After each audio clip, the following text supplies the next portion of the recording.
하나님 나라 복음을 살아가는 매일의 동행. 오늘 말씀은 누가복음 20장 19절부터 40절의 말씀입니다. 서기관들과 대제사장들이 예수의 이 비유는 자기들을 가리켜 말씀하심인 줄 알고 즉시 잡고자 하되 백성을 두려워하더라. 이에 그들이 엿보다가 예수를 총독의 다스림과 권세 아래에 넘기려 하여 정탐들을 보내어 그들로 스스로 의인인 체하며 예수의 말을 책잡게 하니, 그들이 물어 이르되 선생님이여, 우리가 아노니 당신은 바로 말씀하시고 가르치시며 사람을 외모로 취하지 아니하시고 오직 진리로서 하나님의 도를 가르치시나이다. 우리가 가이사에게 세를 바치는 것이 옳으니이까 옳지 않으니이까 하니, 예수께서 그 간계를 아시고 이르시되 데나리온 하나를 내게 보이라. 누구의 형상과 글이 여기 있느냐?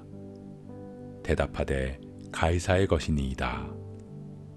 이르시되 그런즉 가이사의 것은 가이사에게, 하나님의 것은 하나님께 바치라 하시니, 그들이 백성 앞에서 그의 말을 능히 책잡지 못하고 그의 대답을 놀랍게 여겨 침묵하니라. 부활이 없다고 주장하는 사두개인 중 어떤 이들이 와서 물어 이르되 선생님이여, 모세가 우리에게 써주기를 만일 어떤 사람의 형이 아내를 두고 자식이 없이 죽으면 그 동생이 그 아내를 취하여 형을 위하여 상속자를 세울지니라 하였나이다. 그런데 7형제가 있었는데 마지가 아내를 취하였다가 자식이 없이 죽고 그 둘째와 셋째가 그를 취하고 7이 다 그와 같이 자식이 없이 죽고 그 후에 여자도 죽었나이다. 7이 다 그를 아내로 취하였으니 부활 때에 그 중에 누구의 아내가 되리이까?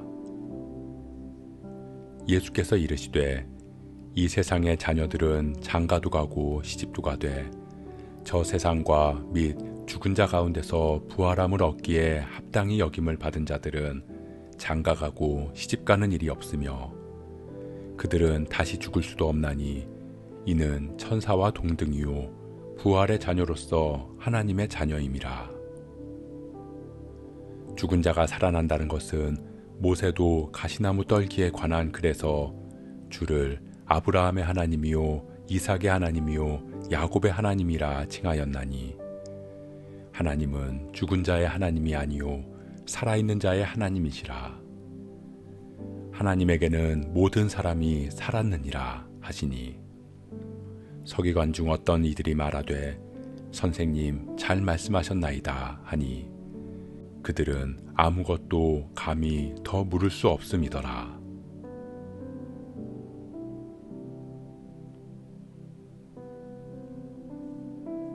예수님께서는 악한 농부의 비유를 말씀하셨습니다. 그 비유를 들은 대제사장들과 서기관들은 그 말씀이 자신들을 향한 말씀인 줄 알고 예수님을 붙잡으려 했습니다. 그들이 예수님을 즉시 잡고자 마음먹었다는 것은 두려울 게 없을 만큼 힘이 있다고 믿었기 때문입니다. 그들은 하나님을 두려워하지 않았습니다. 말로는 하나님을 두려워한다고 말하지만 그들의 삶의 모습은 전혀 그렇지 않았습니다. 악한 비유에서의 농부처럼 하나님을 멸시하고 자신이 주인 행세를 하며 살아갔습니다. 결국 그들은 예수님을 잡기 위해 간계를 꾸밉니다. 당시 로마에 세금을 바친다는 것은 신학적으로도 많은 거부감이 있었습니다. 단순히 세금을 내는 문제가 아니라 세금은 곧 노예임을 인정하는 것이었기 때문입니다. 하나님의 백성이 노예라는 것을 인정할 수 없었습니다. 그렇기에 로마에 세금을 내는 문제를 놓고 이스라엘 사람들은 거부하고 저항했습니다. 그런 상황에서 그들은 예수님에게 가이사에게 세금을 바치는 것이 옳으냐는 질문을 합니다. 세금을 바치는 것이 옳다고 답하면 백성들의 원성을 사게 될 것이고, 세금을 바치는 것이 옳지 않다고 답하면 반역을 선동했다는 죄목으로 붙잡을 수 있었기 때문입니다.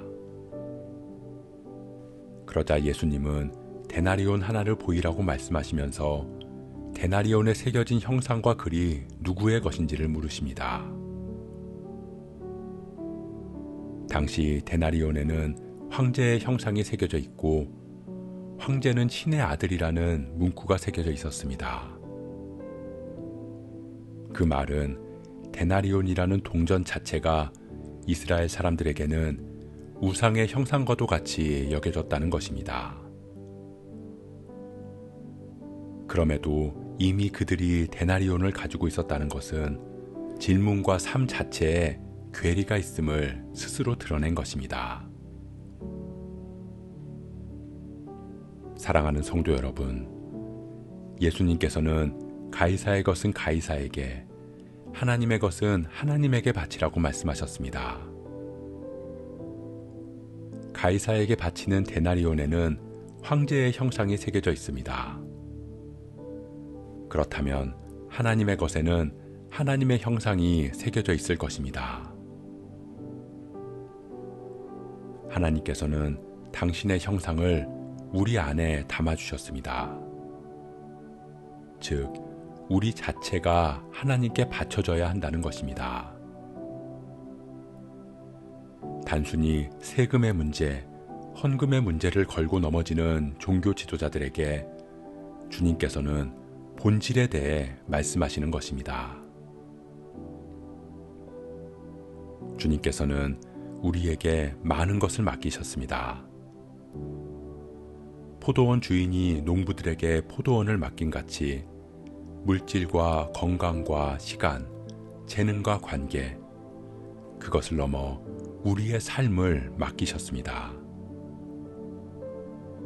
하나님의 형상을 담은 우리는 그것을 우리 주인 되시는 하나님의 뜻에 따라 사용해야 합니다. 왜냐하면 우리가 사용하는 모든 것이 하나님의 형상을 담은 우리를 통해 어떻게 사용되어지느냐에 따라 그것은 가이사에게 바쳐지는 것이 될 수도 있고 하나님께 바쳐지는 것이 될 수도 있기 때문입니다. 그리고 무엇보다 하나님의 형상을 담은 우리의 마음을 온전히 하나님께 드리고 헌신할 때 하나님께서는 그런 우리의 모습을 기뻐하실 줄 믿습니다. 우리가 착하고 충성된 청지기로 살아가기를 소원합니다. 우리에게 주어진 모든 것이 하나님의 은혜임을 고백하며 하나님의 형상을 닮은 우리의 삶을 온전히 주님께 드릴 수 있는 저와 여러분 되시길 주님의 이름으로 축복합니다.